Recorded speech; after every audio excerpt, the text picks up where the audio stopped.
Welcome to Storytime with the Intimacy Ally. Each episode will tear down a myth, kick a social norm in the beanbag, gut punch a sex ed untruth, or destroy a poorly constructed relationship expectation. Get ready to unlearn all the crap you accepted as fact. Strap in for a mind-blowing revision on what sex is and what it can do. Prepare yourself for a whole new thought pattern when it comes to modern relationships. And now, here's your host, Jenny Simus, the Intimacy Ally, relationship expert and certified sex and intimacy coach. Hello, my lovelies. Welcome back to Storytime with the Intimacy Ally. It's me, Jenny Simus Leety, the Intimacy Ally, and today is Volume 2 of Kinksplain, Not Kink Shame, my little side bonus series for ya. Yay! Today I'm diving into a couple, or rather, I'm diving into 3 that all actually intrigue me. So that's kind of fun. We are going to cover the letters D, E, and F as we take our Suessical journey on kink. Let's see. What got me here? So for D, we have Damsel in Distress, also known as DID. I picked this one mostly because I heart alliteration. So, damsel in distress. Yeah. But also because this can be such a natural progression into power dynamics and bondage play. So, basically, you're thinking of it, a person comes across another person, or a person is led to another person who is somehow bound, and they got into that situation not of their own volition. Generally, you can have this with fantasies about being kidnapped, being left for someone to discover. Let's see. What's another good one? Oh, think about the girl on the train tracks. There you go. That's a damsel in distress for you, right? It can work for many players. Like, you could have multiple partners involved. One could be the person who did the tying up. Another could be the person who does the rescuing. You can be discovered bound prior to the scene, or tying up the damsel could be part of the engagement within the kink scene. There could even be an opportunity to incorporate the damsel in distress into cuckolding play. Like, let's say the scene begins with someone entering and taking, the person who's going to be the damsel from the other person who is involved in the couple. Generally, I would say it's going to be a woman, but that's kind of small-minded to think that way. I do often wonder how to play around with gender roles, and I wonder how fun it would be to have, the damsel be a dudesel. That's something you can all think about and chew on. Let's see. Damsel in distress enthusiasts actually prefer white rope or clothesline to do the binding, versus like some other BDSM gear like handcuffs or leather straps, that kind of thing. Simply because a lot of this is kind of based in that like 1950s look, that Betty Page look. Oh, who took those pictures? Paula and Irving Claw, I think, took these amazing pictures. They're so iconic now. If you are any kind of interested in seeing what's like super duper hot about somebody being bound up, take a look at Betty Page's pictures where she is bound with clothesline. Yummy. It's an incredibly versatile and rather inexpensive kink. You don't have to buy elaborate costumes. I mean, if you are into making your scene rather elaborate, you could buy elaborate costumes and scenery, but really you could totally let your imagination do a lot of the work and just get into that feeling of rescuing and rescuer. It requires an incredible amount of trust, though. Any time that you are giving yourself over, anytime that you are allowing yourself to be bound, disabled, any kind of impact play that might happen, you are in a situation where there needs to be unconditional trust. And that is why in the kink community, like, negotiation happens over and over and over again, because you might have been okay being tied up last weekend, but maybe you don't fucking want to be this weekend. So consent is a thing that is ever evolving. And even if you said yes to something 5 minutes before you started the scene, it doesn't mean, yeah, I know my lips got dry. It doesn't mean that you're going to continue to want to do that. So, the next thing that I want to talk about is E. E is for exhibitionism. If you have ever been to a kinky party, odds are you have seen or perhaps partaken in some sort of exhibitionist behavior. I know anytime I have gone to a club or a pleasure club or a sex party, yeah, you're going to see some people engaged in sexual activity. And part of the beauty of exhibitionism is that you can get off not just from performing sex acts, but also from having your sex acts observed by others. It's like this next level of provocative sexual gratification, right?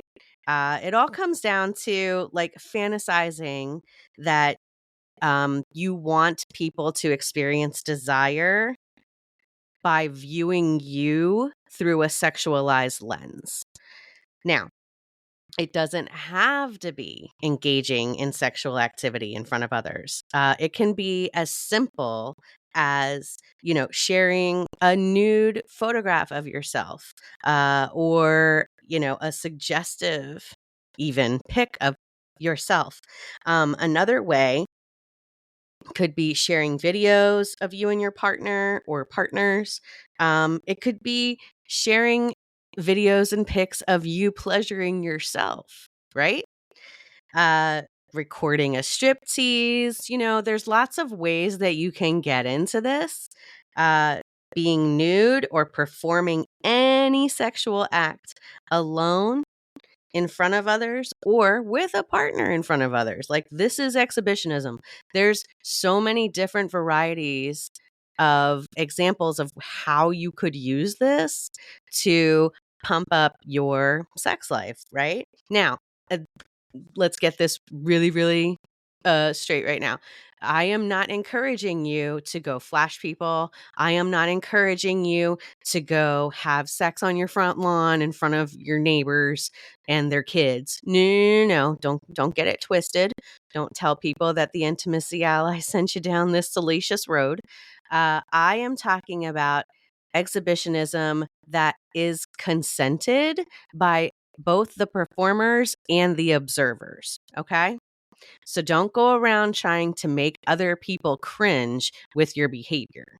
Okay. That is not cool. Let's see. Oh, it could also be as innocent as PDA, like public displays of affection. If you just get real kissy with someone, that could be a form of exhibitionism. Now, uh, on the other end of the spectrum, you've got the swinging, you've got swapping, you've got going to a sex party. Like, that's way on the other side. Like, PDA's over here and you're way over here. And in between, there's all these different levels of how you could get to fulfill this fantasy, to experience what it's like to be desired because you are this sexual being. Like I said, just do your damnedest to like not be a dick and try to throw this at people and, end up hurting somebody, either emotionally or physically. Let's see. Reasons that people like this, according to Very Well Mind, and I'll link this article in the show notes. The feedback can be incredibly validating. It reminds you that you feel sexy in your body. There is power in putting on a show. Financially, it could be rewarding if you were to take up, like, say, an OnlyFans or maybe a Patreon where you perform and allow people to watch. And it can just be sensual, not sexual in nature. It doesn't have to be outright uh, full on sexual. I hope that makes sense. All right. The last one we got for today is F. F is for flogging. And every time I hear the word flogging, no matter what context it's in, I could be sitting at like a sexology summit or a sexual wellness conference, and I hear flogging, and immediately I say, Molly. And if you don't, well, I feel sorry for you because you have not heard one of the most amazing bands. So go ahead and look up Flogging Molly after this. I could rattle off some favorites if you really want to know. Go ahead and shoot me a message. All right. So back on track. F is for flogging. Now, anytime I talk about this, I want people to know that while you see these tools that people use, and a flogger is very distinctive. It's got the handle, it's got the what are they called? The falls, the little pieces that come off. And I imagine that people think it's very easy to use them and that it will be super duper fun and super duper spicy. And we should just run into this and just go get one. Cause I mean, they really are available in so many spots. You go to a sex shop, either in person or online, they're all over the place, right? I highly recommend that if you are getting into this, if you are in the kink community, go ahead and seek out somebody who's got a few years on you that you trust, who you could look to for advice on how to handle flogging, because it can really, really get out of hand fast. And also, you can damage your partner's kidneys if you do it incorrectly. So, with that said, I will be linking in the show notes a couple of professionals who I know who do this work. And I will hope that you reach out to them if flogging is something that you want in your sex life. They can train you pretty easily, and they're experts. So, yeah. Let's see. So, according to an article in Extra Magazine, and I will absolutely share that in the show notes as well. I just really liked these quotes. So, a sharp, stinging pain will cause your body to release adrenaline. A dull, thudding blow will cause your body to release endorphins. And guess what? Flogging can give you both. Depending on how the hit lands, it can be either sharp or dull. Now, most people receive flogging on the back.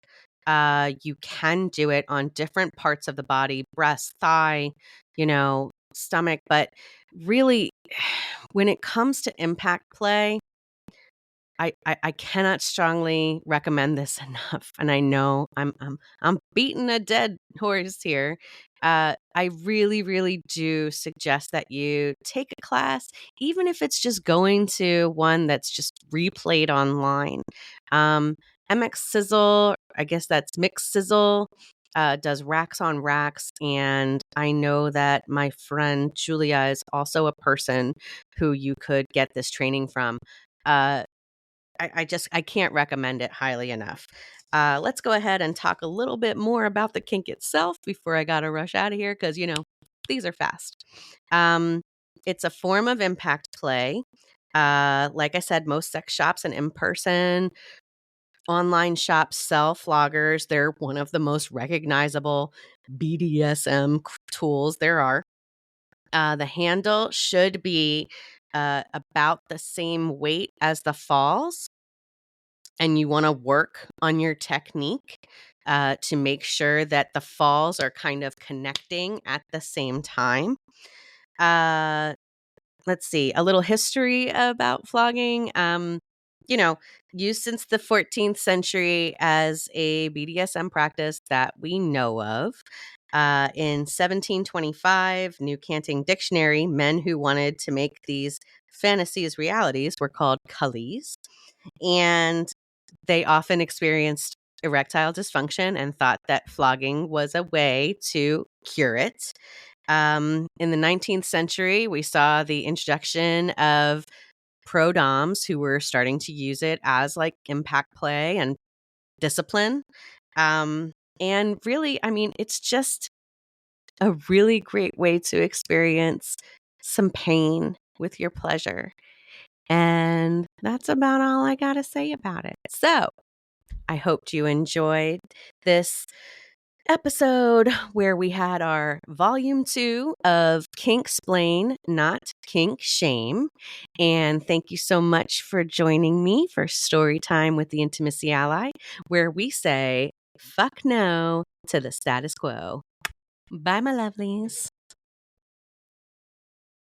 Thank you for tuning in to Storytime with the Intimacy Ally. We hope you learned a bit more about putting the fire back in your romantic relationships, exploring communication and emotional readiness in all relationships, and how to expand your definition of intimacy so you can reach your relationship goals. Go to theintimacyally.com to subscribe and never miss an episode. Follow the links in the show notes to social media and events. Till next time, keep on learning, growing, and thinking. Storytime with the Intimacy Ally podcast is meant for educational and entertainment purposes only and should not be considered as health or mental health advice.